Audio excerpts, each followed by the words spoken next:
woman takes power? What happens? What happens? What happens when a woman takes power? What happens when she won't back down? What happens when a woman takes power? What happens when she wears the crown? Whoa, we rise above. Whoa, we lead with love. Whoa, we have won. We are one. We've just begun. Whoa, we rise above. Whoa, we lead with love. Whoa, we have won. We are one. We've just begun. What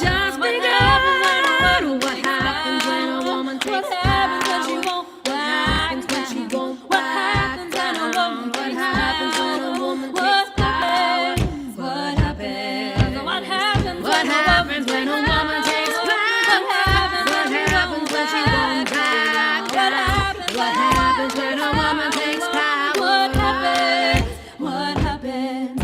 What happens when a woman takes power? What happens when she won't back down? What happens when a woman takes power?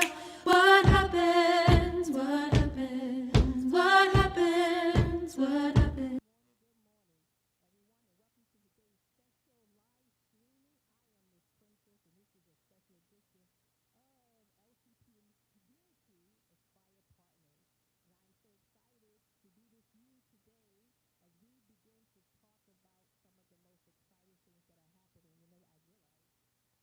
I realized that my mic was not on. But good morning, everyone. Good morning. Welcome to today's specials. I'm live today, and this is a special LCPM community with Expire Partners. I am Miss Princess, and I am so excited to have you with us today. We are diving into a powerful conversation about recognizing and celebrating the extraordinary contribution of women.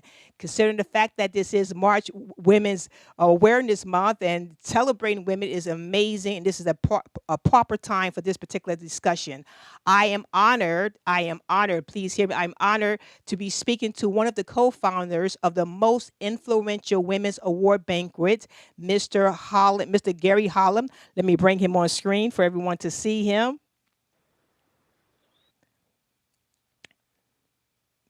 Hello. Okay, he should be coming up there shortly.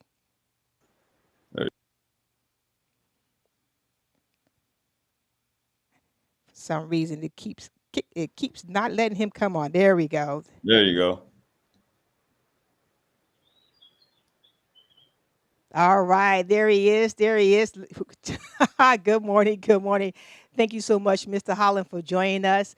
And I am so excited that you are being here today and talking about this very important discussion. However, before we get started, I want to actually love to hear where people are watching from. I will also love to hear if you're watching on a replay, type in replay, and let me know if you in your life, no matter where you are, have a woman that you are just so admired that has actually been a mentor to you through all these years. Go ahead and put that in the chat also. So again, just let us know. You can be watching us on live or just be watching us on replay. Type in the replay. Let us know where you're watching. And as we go through this conversation, feel free to share your thoughts and send in your questions. We might highlight some of them as we're live here today. So I want to get right into the engagement. Gary, before we dive into this banquet that I'm really excited about, I would love for our audience to get to know you a little better. Can you tell us about yourself and your background, and also what led you to the work that you're doing today? Awesome. Thank you, Princess, for having me on today. I'm excited to be here. You're such an awesome interviewer, and your energy just kind of picked up my morning already. So thanks for the invitation. Gary Holland, been married to my wonderful wife, Jeanette, for 31 years, August 20th. We've raised 5 children. We live in Stafford, Virginia, and 4 of our children are grown and gone. And our 17-year-old son, Matthew, is still at home. Been in Stafford for a long time. I'm an IT professional by day. My wife was an IT professional, and she retired several years ago to start an art business. Blessed Hands is her art business. She's a fiber artist and pretty well known for fiber artwork. My evening job, my alter ego, I serve on the pastoral staff at Zion Church of Fredericksburg. and I have responsibility primarily for the outreach and evangelism efforts of the church, the men's ministry, prison ministry, etc. So do a lot of work in that area with my wife and with others, and excited about that. And my other part-time job, my wife and I founded a nonprofit called Enough, and we founded about 6 years ago, focused on voter advocacy, focused on community service during the time of COVID. Had a lot of work and partnerships with the health departments around COVID, vaccines, testing, mental health, things of that nature. And we started during that time to focus a lot on community service. And that's how we spun into a couple of major events each year, one being the most influential women's banquet, and the other being a pretty large Juneteenth celebration here at Fredericksburg. But those two events kind of grew out of our focus on serving in the community from Stafford down to Fredericksburg. So the 5 counties in between are planning District 16, and a lot of our efforts from an Enough perspective and from a ministry perspective are focused across those 5 counties. And that's what we do and how God leads us. And we're having a good time doing it. Wow, that is amazing. And yes, we have to get Miss H on, because she is a phenomenal woman, and she's doing actually other things in the community too, even reference to physical health, making sure that we are physically healthy. So I just, she is, but you say she was a well-known artist, but you failed to say she's an international well-known artist, because I see some of her stuff, actually hitting on an international stage. But let's get started. Let's begin. Well, what inspired you? And I believe you also working with Vernon Green to launch the influential Women's Award Banquet. What inspired that? What was the dream behind that? Well, Vernon and I started working together in the community. His nonprofit is G3 Community Services, G3CS, and he does a lot in the education space through his nonprofit. And he and I connected, I don't know, 6 or 7 years ago, and we're doing a lot of things in the school systems, STEM training and things of that nature. And we befriended each other right around the time the George Floyd stuff happened.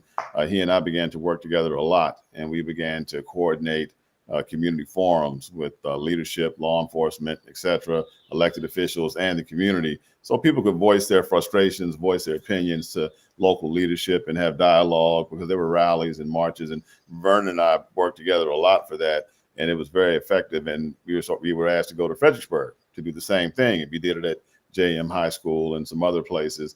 Around that time, he has a company. He has an IT company, a very successful IT company. And I remember him calling me saying, "Gary, I have to run my company, so you need to just kind of run with some of these things. I can't be there as much." So I said, "Okay." So that really kind of kickstarted a lot of Enough's work in certain areas. I was on vacation with my wife. I think we're in Virginia Beach, right around that time, 5 so years ago. And I was on the balcony drinking coffee, and I remember just clearly, and I believe it was the Holy Spirit kind of speaking to me, saying, you should do something to recognize women, because a lot of the work that I do is very service oriented, community service oriented, ministerial service oriented, and I work with a lot of women. I meet a lot of women. I serve with a lot of women, and absolutely the number is multiples more women than men in the areas of service. The men are there, of course, don't get me wrong, but there are a lot of women. And then that idea was planted in my heart. And as I was sitting there drinking coffee, and I sent Vernon a text. It was 7 a.m. And I said, "Hey, whenever you get this, when I get back from vacation, I have an idea. Maybe we should do something to recognize women." Immediately, he sends a text back, at 7 a.m, saying, "You know what? I was thinking the same thing. When you get back, let's make it happen." So when I got home, we set up a meeting, and we had the first banquet in a couple of months. And then we shifted it from the end of the summer to March to align with Women's Recognition Month. But that's how it started. I believe there was just an inspiration, and it was validated by him confirming that he had the same thought. And we pulled the first one off, and we've done it every year since then. Excellent. I'm so excited because I was watching on the Facebook feed all of the women that are being nominated. And so this is going to be an amazing event. But what I do know is that it is approaching fast. So can you share any exciting news about this year's event? Yeah, it's going to be, well, the venue is changed. We've usually had it at the Fredericksburg Expo Center. This year we're having it at the A&B Creative Events Center in Spotsylvania, or Fredericksburg, right? It's right off of the Spotsylvania exit. Latasha Brooks is the owner, She was a nominee a couple of years ago for this award. Actually, she's an entrepreneur. She's a trainer, a corporate trainer. Does a lot of work in the federal government space, and she invested in this, opened this amazing event center, one-stop shopping, everything from social media management, website development to event planning, and the facility and the venue. So we're having it at this venue as opposed to the expo center, supporting women, right? So she's a woman-owned business. So that's number one. That's going to be a lot different. Also, this year we have an amazing keynote speaker coming up from the Hampton area, Charvette Mitchell. You can Google her. She's very well known and has a super popular podcast. And she's a marketing consultant, a management consultant. She does all kinds of stuff. Charvette Mitchell. She's emceeing. Our keynote speaker is Dalmira Caesar. She served in the White House when Joe Biden was in office, and she was the director of personnel, HR within the White House. I have to mention she was a Delta. I have to mention that, or else Kim Cummings would not be my friend anymore. And she's an amazing speaker, amazing presence, lots of experience, and I believe she's going to speak into the lives of the women that are there. We have another inspirational speaker, Coach T from the Richmond area. Fit to Live is her business. A ball of energy and enthusiasm. And I tell you, when she's done, you're going to be tired. she's going to speak, and she's speaking about the power of persuasion. That's the title of her short time. Resilience, not persuasion, power of resilience. So she's going to be talking about that. So we're going to have that. We're going to have live entertainment from Bring Core Entertainment. For those of you that are familiar with Robert Smoot and his band, internationally recognized, and they're going to be playing during the networking hour up front. It's Dress to Impress. I'm going to have a bow tie on and tux, but it's Dress to Impress. There'll be a networking hour, catered meal, the things that I mentioned. We're going to have the national anthem and the Negro national anthem, the Black national anthem, sung by a mother-daughter team, Shatara and her daughter Trinity, amazing singers. They're going to be performing as well. So it's going to be a great night, Princess, chock full of all of these things. And then we're going to recognize 20 women. We're going to recognize 20 women for the amazing work they've done. I talked to one of the selection committee last night, and she's been in this area for a long time. And she said she first time on the committee. She said she was amazed at the nominations and at the work that she's seeing women do that just fly under the radar. And that's part of the reason for this event, to highlight women that are changing lives, impacting communities, changing families, and they may not receive recognition. And that's why we do this. And why every year we have different women that are nominated and recognized, and we haven't had duplicates so far. So there are plenty of other women to reach. That is great. So I want to take a quick poll. I do see that we got a couple of people that are online watching. For those watching, tell us in the comments, do you personally know a woman who deserves to be recognized for her impact in the community? Type yes. If someone comes to mind. We want to encourage some more nominations. I think when is the nomination period over? The nomination period is closed, unfortunately. It's okay. closed, but we still are selling tickets. We're probably about 50 tickets away from our goal, and we fully expect to surpass our goal. So we're still selling tickets. We still are accepting partnerships and sponsorships. We'll have well over 200 people, 225 people in attendance from all walks of life, business owners, men, women, all cultures, races. It's going to be a great crowd. We're going to have a silent auction. So if you're a business owner and you'd like to donate to the silent auction, the proceeds are going to Empower House locally and to Lois Ann's Hope House, two organizations that help women that are in need. So we're also accepting donations from local businesses, and we're going to highlight them like crazy leading up to the event. And of course, during the event as well, on the website, on our social platforms, etc. So nominations are closed, but there are plenty of ways for people to engage and to help us and help themselves if they're business owners. Excellent. And what I just put on the screen for everyone to see, there's a QR code in the upper right-hand corner. You can scan that, and that will take you right to the website for the most influential banquet award for 2025. You can get all the information that Gary shared with you right on there. So I want to encourage you to go ahead and scan that. And if you're watching this while you're on your phone, here is a little trick that I learned. You can screenshot that, go into your pictures, then click on that QR code, and it will actually take you to that link. So that's exciting news there. So there's no reason why you cannot find more information about this event. Also, Gary, there is a Facebook page. Is that correct? There is a Facebook page. The short name for it is Celebrating Her 2025. Celebrating Her 2025 with the @ that'll take you right to the Facebook page, and you'll see all sorts of information there. There's a Facebook event there. We post a lot of information there as well as on the Facebook feed.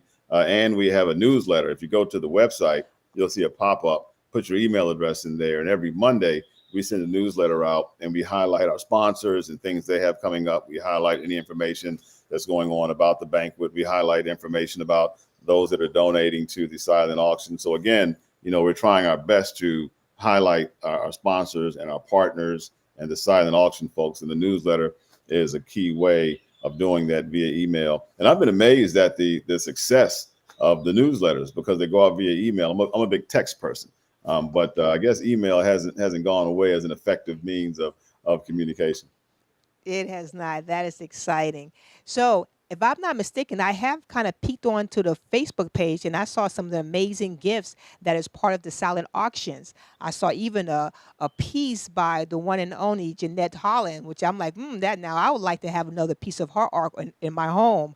So, and I think there's some other amazing gifts. Can you talk about that a little bit? Yeah, the ones that are confirmed now, Jeanette is going to donate a print of one of her pieces. Leroy Brown from Leroy Brown Art. Okay. He's donating a print, and he's very well known as well, an amazing artist also. And there are about 6 others, but I'm in the final steps of confirming them. There's going to be a cake valued at $150 that's donated by a local bakery. There's a transportation service that's going to donate a 2-hour limo ride. So there are things like that are pretty cool that we'll have lined up, and it'll be silent. So you can walk by the table and put your bid in silently, and then we'll go down and we'll announce the winners throughout the course of the banquet. Wow, this is amazing. So this event has honored so many truly amazing women over the years. Can you share any of the ones that may have stand out in your mind that's been recognized in past years? Yeah, well, definitely. I mean, last year, Yolandria Dixon Carter, she's retired now from the Army. She was the highest ranking woman, black or white, warrant officer in the U.S. Army. She had the top position, the highest ranking warrant officer in the Army. And she was an advisor to, the big wigs within the Army. And you would think, okay, she was in the Army and she was enlisted, but she was this top level warrant officer traveling the world, leading thousands of people. But knowing her, you would never know. Amazing, amazing woman, a woman of God, funny, and meeting her, talking to her, and then reading all of her accolades, reading the bio and everything. It blew me away. Also, if you're from this area, you may know Nisha Hall. She leads they established the Virginia Black Chamber of Commerce is the name it's called now. And then they have the directory, the Black Business Directory. They established it several years ago, and now it's incredibly successful. Thousands of businesses from all across Virginia are there, allowing people to find plumbers and lawyers and anything you think of. And now they're working at the state level, helping to drive policy and enact laws that impact people, business owners of color, women, et cetera. So making a tremendous difference. And she was one of our very first honorees the first year. Also January Coates, another person that's super impressive. She feeds literally thousands of people. She's a realtor and she has a connection with Amazon, and she has these pop-up pantries and has been doing it for years from Maryland throughout where we live down here, feeding thousands upon thousands of people. So there are people that are recognized that you would just kind of shake your head and go, what? Really? Yes. No idea. And it's so encouraging. And the program is run like all by women. I'll say one or two things up front. And then it's the whole program is run by women for women to acknowledge and support, the women. But there's so many names to as I think here now. It's just incredible that the women that have come through the banquet. Yeah. You had some pretty impressive keynote speakers in the past also. Are there anyone that stands out to you? Yeah, Susan Spears. She's so. I mean, well, actually, they're. Let me take that back. I can't because you never know if some of the others may listen, right? But Susan Spears comes to mind. She's the president of the Fredericksburg Chamber of Commerce, right? And I'm like, okay, a friend recommended her, and I said, okay, and I saw her, and I'll be honest, she's a white lady, and I was like, okay, let's see how this is going to be.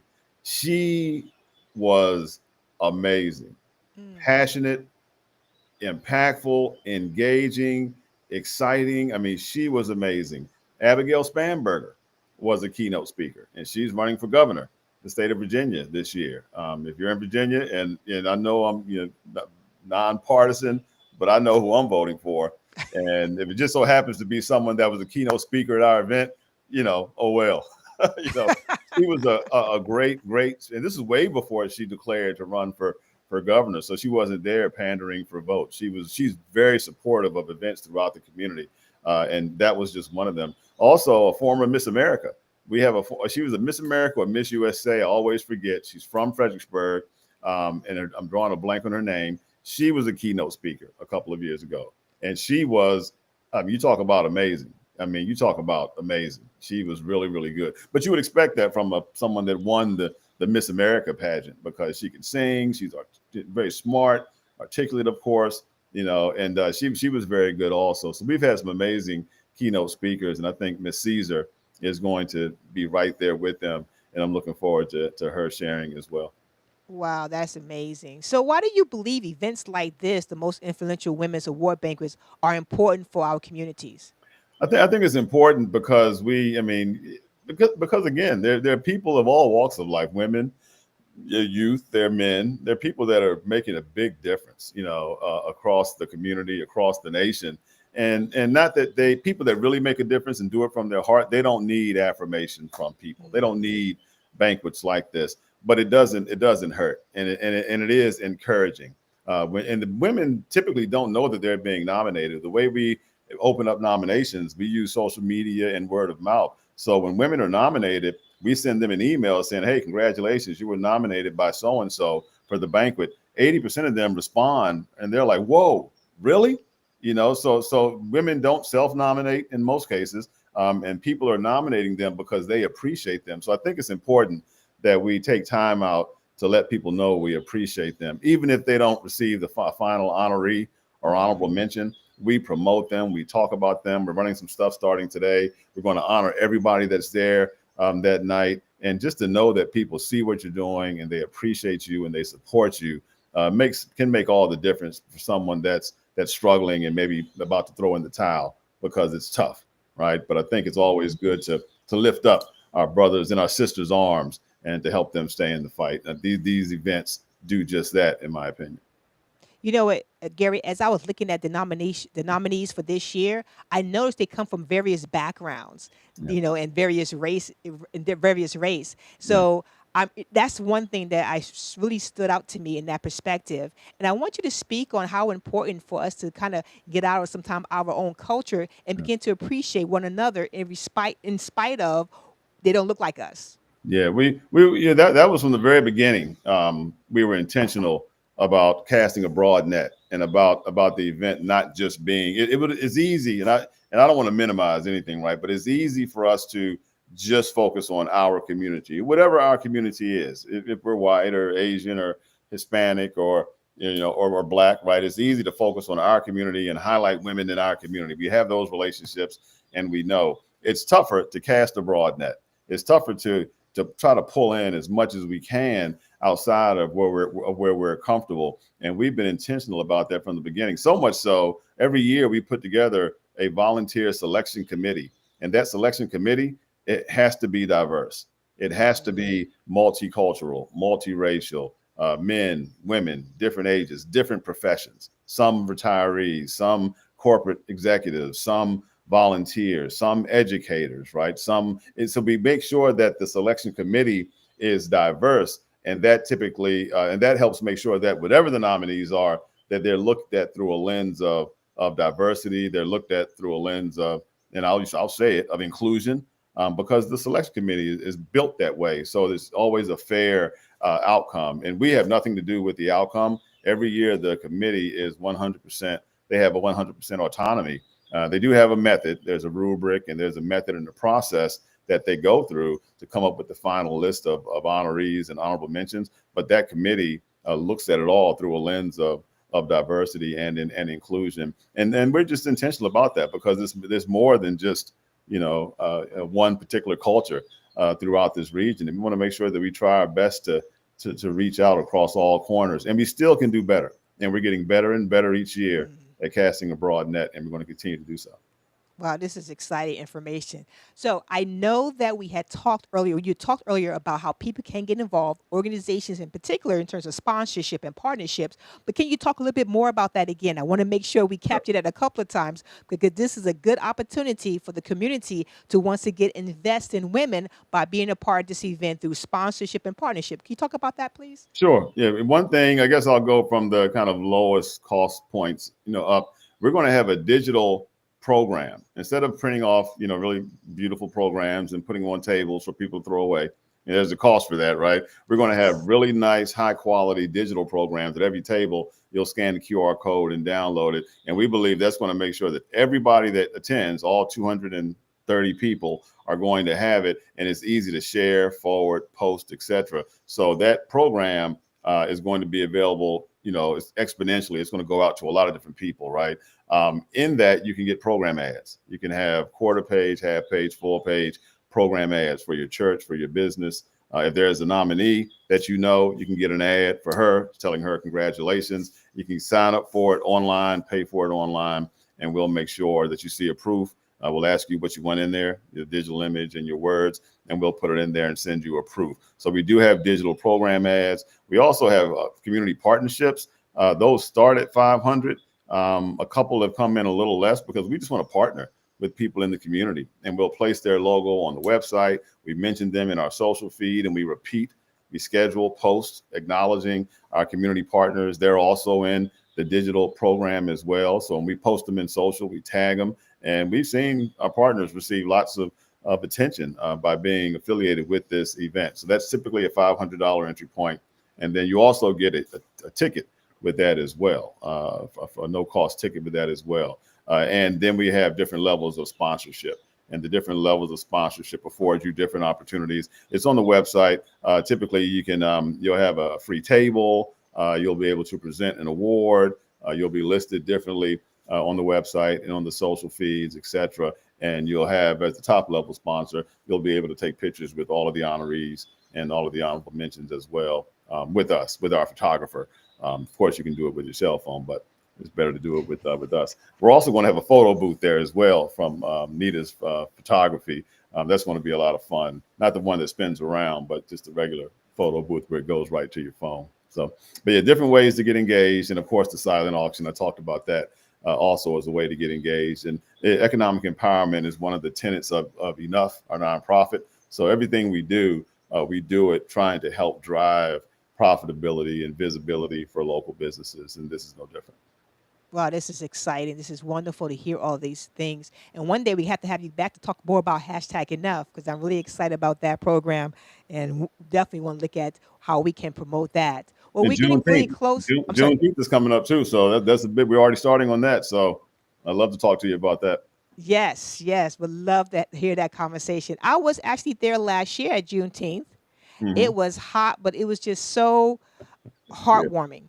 It was. I can't even explain it. I had to explain it. I got to think about my words on that one. It was overwhelming to see us. Yeah. And so we have to do something about reference to that. Well, this has been such an insightful conversation, Gary. I have to be honest with you. But before we wrap up, what one final message you like to share with our audience about the importance of recognizing influential women? Yeah. It's vital. We all have been in a place where we've done things, whether it's working hard in the workplace or working hard to raise our families, and we hit roadblocks and we become discouraged. And when we become discouraged, we may look at ourselves and say, I'm a failure, or maybe God didn't direct me to do this thing, and woe is me. That happens to all of us, and it certainly happens to women, right? And this opportunity, as well as any opportunity you can have during the month of March, to tell a woman that that's doing a great job, to say, hey, great job. I don't want anything from you. I don't want a free service or anything like that, or a discount. Just great job. We need to be more intentional about looking for the positives in each other and highlighting the positives in each other. It's so easy to highlight the negatives.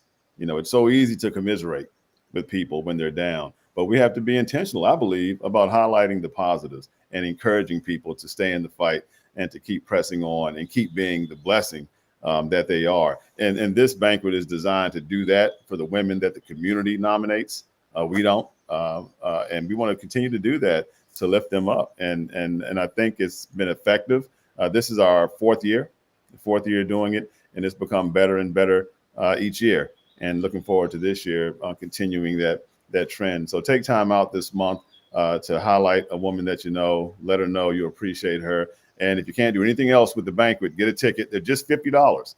This is the cheapest the tickets have ever been. We've dropped them way down to make sure that we sell the place out. And changing venues help with that also. The Expo Center was really expensive.